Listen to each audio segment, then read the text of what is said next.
Ternyata alam itu sangat menakjubkan gitu. Dulu kan interaksi sehari-hari kita ya manusia sama manusia.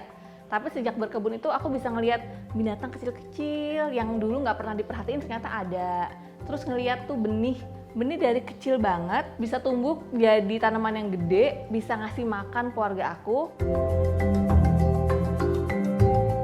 Selain berkebun, aku tuh punya hobi eksperimen sebenarnya. Eksperimen entah dari hasil kebunku sendiri atau dari sisa olahan sisa dapur gitu. Karena kan sayang kalau terbuang begitu aja, padahal itu masih bisa digunakan. Jadi yuk kita merawat bumi, merawat lingkungan sekitar, mulai dari yang kita bisa sekecil mungkin nggak apa-apa, yang penting konsisten.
Seneng lihat ijo-ijo, terus orang tuh nanam tuh subur banget gitu kan.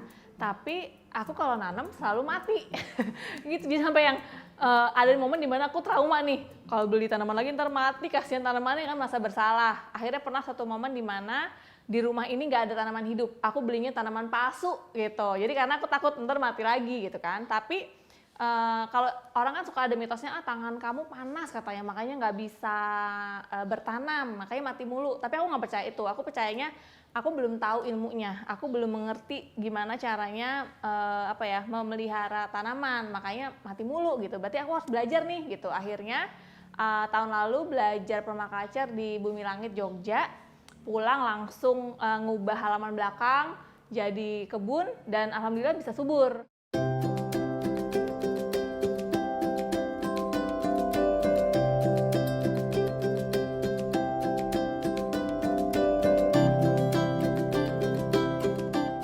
Nanam di sini nggak monokultur gitu, jadi semuanya tanaman tumbuh bersamaan, berdekatan, saling membantu. Kayak contohnya di sini, ini ada kacang tanah. Kacang tanah ini sebagai nitrogen fixer, jadi dia membantu suplai nitrogen ke tanah. Terus ada tomat di sebelahnya. Di sebelahnya lagi ada kemangi, sama ada marigold nih. Bunga marigold, dia semuanya pestisida alami.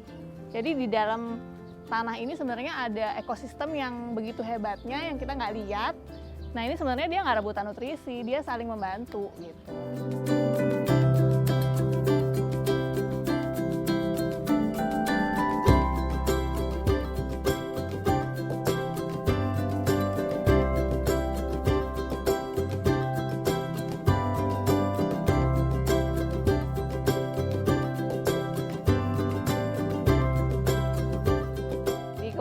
Saya menerapkan cara kerja yang ada di hutan.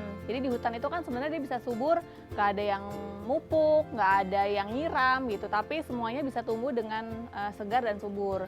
Jadi kalau di sini saya juga ngompos, tapi ngompos itu sebenarnya bukan untuk menyuburkan tanaman, tapi justru untuk menyuburkan dan menghidupkan tanah gitu. Jadi kalau di hutan, kalau kita lihat kan tanah itu nggak ada yang terbuka, tanah itu selalu ditutupi sama daun yang sudah membusuk, kotoran hewan. Nah itu semuanya melindungi tanah dan di dalamnya akan ada kehidupan dan ekosistem yang luar biasa. Yang kita bisa lihat di sini nih, di tanah ini. Ini isinya daun-daun kering, potongan rumput yang ada di halaman sini itu nggak dibuang, tapi ditumpuk-tumpuk aja. Kalau kita mau lihat di bawahnya, ini kan kering nih, kelihatan kering sekali. Tapi kalau kita bongkar, tuh lihat, basah. basah, lembab, dan banyak kehidupannya. Tuh, jadi ini semua memberi kehidupan. Kita nggak perlu nyiram terlalu banyak, kita nggak perlu mupuk banyak, jadi tanahnya hidup. Yang kita lakukan tuh sebenarnya harusnya kita menyuburkan tanah. Orang fokusnya ke tanaman, padahal tanaman itu bersimbiosis dengan tanah yang di dalamnya ada mikroba, ada jamur, ada tanaman-tanaman lain kayak rayap, semut, itu semuanya berguna. Ini kita belajar dari alam gitu. Ini udah ada di praktek, ini udah ada terjadi di alam dan sudah berhasil, kita ikutin aja.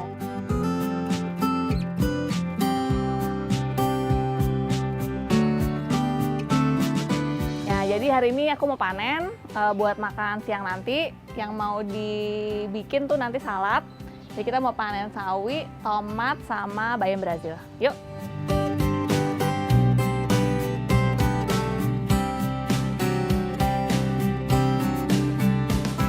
Ini sawi putih kalau orang nyebutnya. Karena dia batangnya ada putihnya gitu.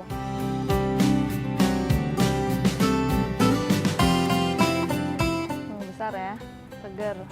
Sebenarnya mungkin ini nggak umum untuk salad gitu, tapi kalau kita sih asal dia tumbuh dari kebun kita makan aja nggak masalah gitu. Jadi kita coba-coba aja sih rasa, nggak perlu ikutin pakem yang ada.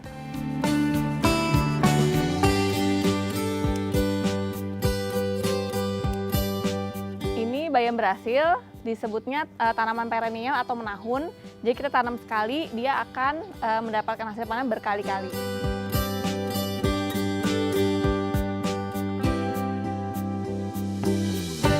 Kalau tanamannya sendiri itu kayaknya lebih dari 25 ya, belum termasuk empon-emponan kayak lengkuas, jahe gitu, banyak nih di sini.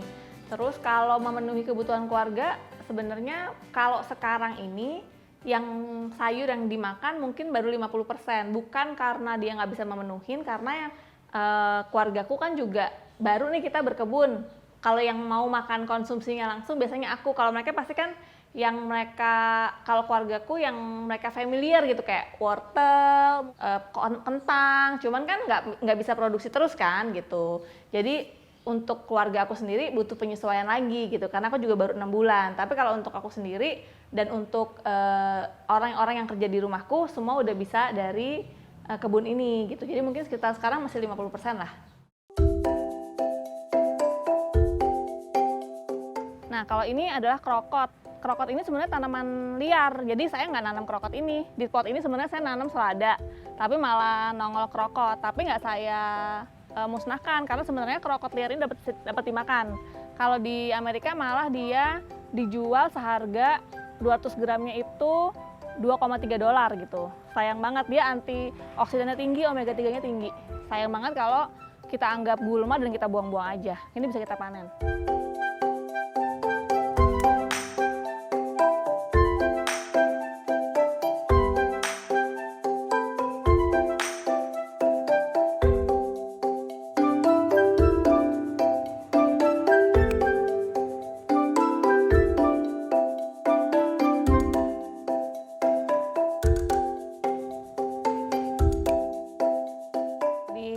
Tanaman di kebun aku ini nggak pakai pestisida kimia, nggak pakai pupuk kimia. Jadi kalau panen kayak gini, saya berani langsung makan, nggak ragu-ragu. Ini tinggal dilap-lap aja sedikit, langsung makan. Nah, saya dulu nggak suka tomat, mau dibeli di pasaran. Karena menurut saya asam banget, rasanya kurang enak gitu. Tapi kalau di kebun ini enak, rasanya manis.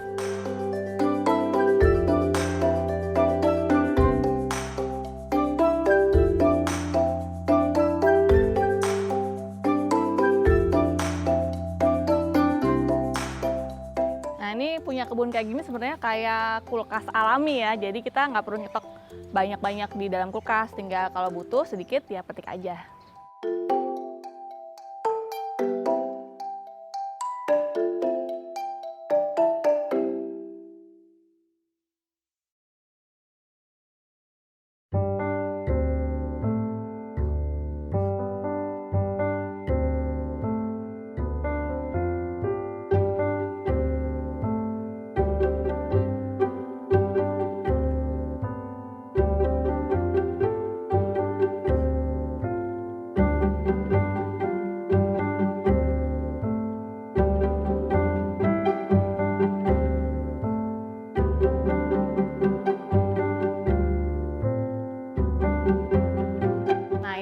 sengaja disisakan daun di atasnya karena ini bisa dibibitkan kembali.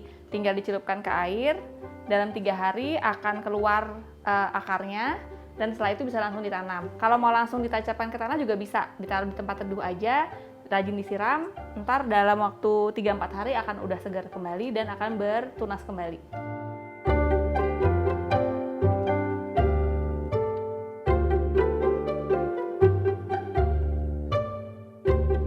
Kita memenuhi makanan kita sendiri, iya. Tapi ada satu lagi yang menurut aku sangat penting. Dengan kita ngelihat nih, nanam misalnya tomat. Oh ternyata dengan nanam sendiri tuh tomatnya tuh nggak satu ukuran loh. Jadi begitu ada hasil tani nih mungkin dari petani yang nggak sama ukuran, kita nggak bilang itu jelek loh, itu bagus. Karena kita udah lihat sendiri, oh ternyata nanam itu nggak bisa serupa kayak di supermarket kan bentuknya serupa, harus sama-sama merah, harus bentuknya bulat gitu. Kalau kita nanam sendiri, kita lebih bisa mengapresiasi hasil tani yang ada dan kita bisa mengolah gitu, menerima. Sama juga kalau kayak ke anak-anak tuh kasih lihat ini loh, bikinnya tuh susah, lama, butuh proses. Jadi kita jangan buang makanan, kita produksi sendiri.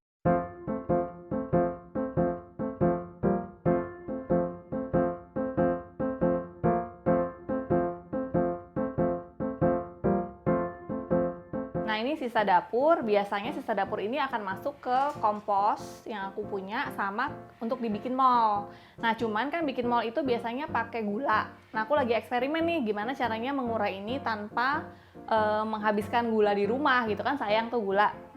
Nah ini aku eksperimen pakai mothernya kombucha gitu. Jadi ini adalah sampah sisa makanan yang sudah-sudah, ada roti, ada sayur, ada ini ampasnya bikin sirup kocombrang.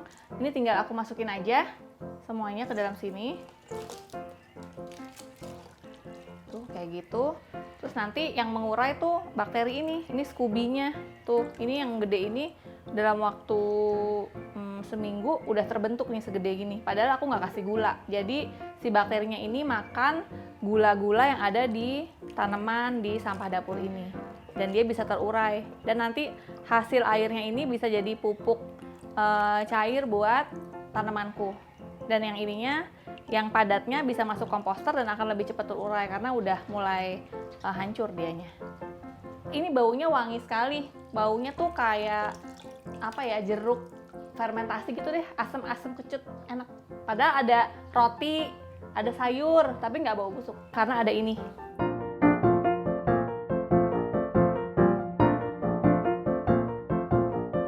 Selain berkebun, aku tuh punya hobi eksperimen sebenarnya. Eksperimen entah dari hasil kebunku sendiri atau dari sisa olahan sisa dapur gitu. Karena kan sayang kalau terbuang begitu aja, padahal tuh masih bisa digunakan. Nah biasanya aku kolaborasi nih sama mbakku. Mbakku tuh di rumah, dia orang Boyolali dan ternyata pengetahuan lokalnya luar biasa sekali. Jadi misalnya nih, di rumah tuh ada, kita habis bikin apa, terus ada sisanya. Kita ngobrol-ngobrol, Mbak ini enaknya diapain ya? Nanti kita entah aku cari di internet atau dia memberikan pengetahuan dia di desa gitu. Oh ini bisa diginiin loh Mbak, bisa digituin loh Mbak. Jadi kita eksperimen tuh.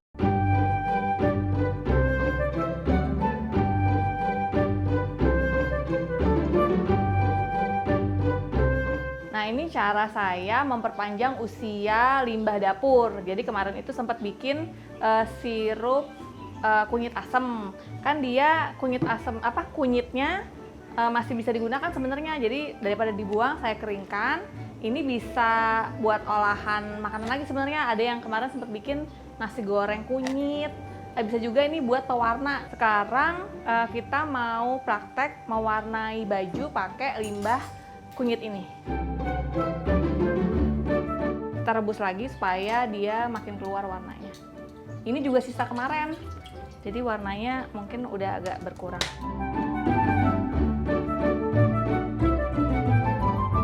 Ini kita tambahin garam supaya dia lebih kuat warnanya. Sedikit aja.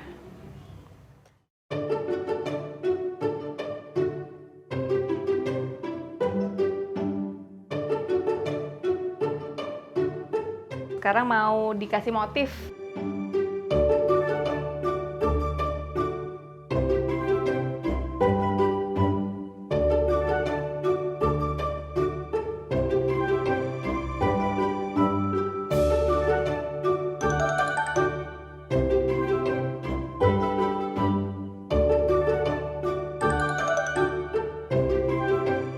dari keterbatasan kita jadi kreatif kan sebenarnya. Itu banyak banget info-info seperti itu.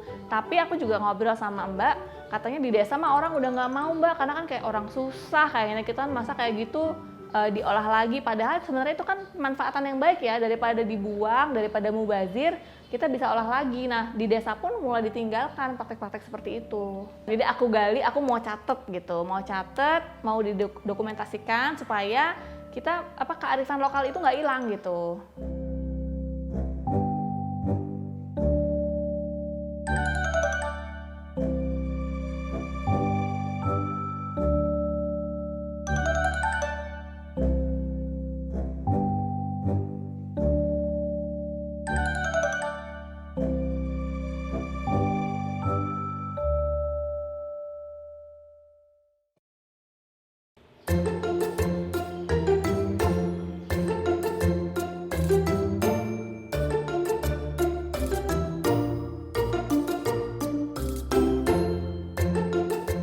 Saya nama Rara, asal dari Boyolali.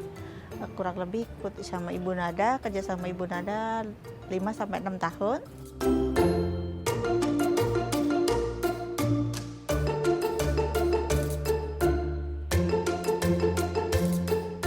Iya, saya pernah berbagi sama Mbak Nada, itu dari nasi. Kalau nasi nggak habis sisa kemarin gitu, jangan dibuang, bisa dijemur, dikeringkan, bisa disimpan setelah kering, nanti bisa digoreng untuk bikin camilan. Kalau orang Jawa bilang gitu camilan, dikasih bumbu rempah-rempah gitu. Bisa juga dijemur kering, setelah kering digoreng, dibikin sejenis tepung gitu di blender. Bisa untuk kayak tepung roti, sejenis tepung roti gitu. Itu dari nasi. Ada juga kalau untuk mengawetkan bahan-bahan kayak labu, ubi, kan yang harus masuk kulkas. Kita nggak punya kulkas, saya potong-potong kecil-kecil, saya jemur, setelah kering baru disimpan. Karena kita orang kampung kan ada yang punya kulkas, ada yang enggak begitu. Jadi taruh di luar bisa, tapi posisinya kering gitu.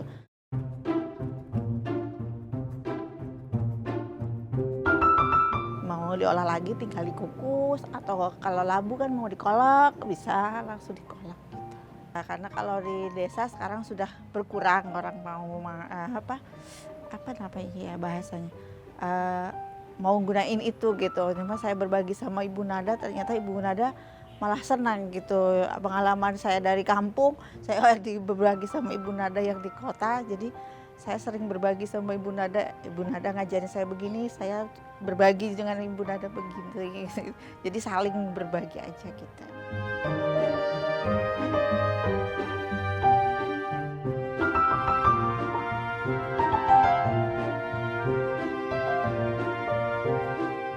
Membuat aku termotivasi untuk ngajak orang untuk lebih peduli sama lingkungan, lebih peduli sama lingkungan sekitar. Terus terang karena anakku kan masih kecil.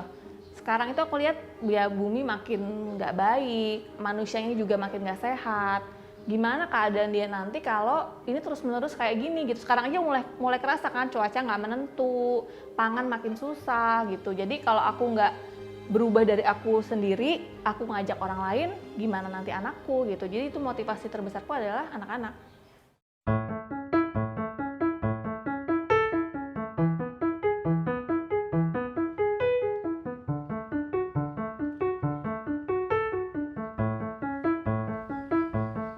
Ya ini tadi sisa bikin salad yang pucuknya bayam Brazil. Mau diperbanyak kan, tadi udah dimasukin ke air, ini mau langsung ditancapkan ke tanah.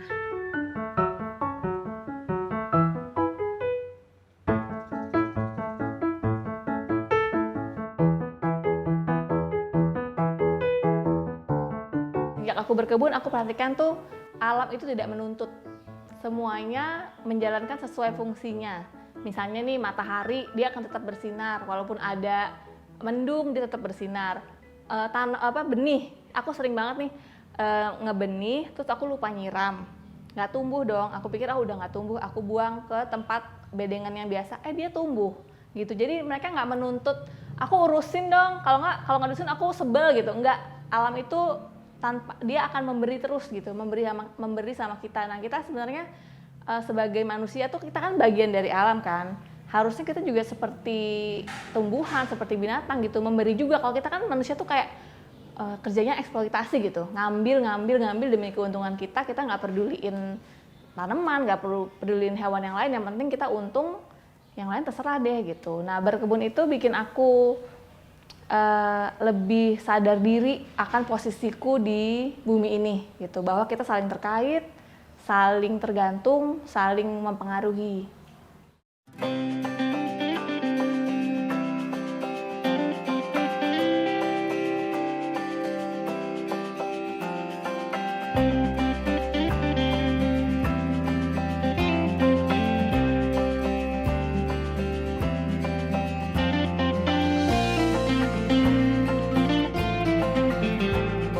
Nah, ini di bedengan ini adalah salah satu eksperimen saya karena kotakan ini nggak pakai tanah sama sekali. Jadi waktu dibikin isinya saya lapisin dengan daun kering, rumput kering, sampah dapur, terus dilapis-lapis sampai dia membusuk.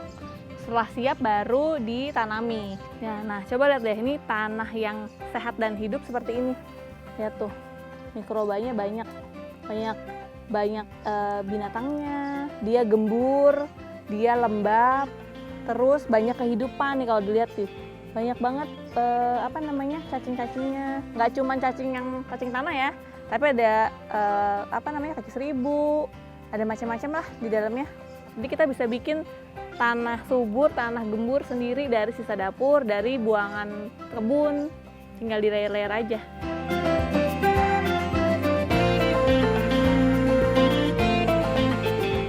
Aku untuk teman-teman semua adalah yuk mari kita merawat bumi. Kalau bumi kan kegedean nih, kita merawat lingkungan kita sekitar aja dengan mungkin mengolah hasil dapur dulu supaya nggak dibuang ke luar. Karena kan sebenarnya sisa makanan itu kan makanannya sendiri dibuat dengan menghabiskan begitu banyak energi, banyak matahari, banyak air.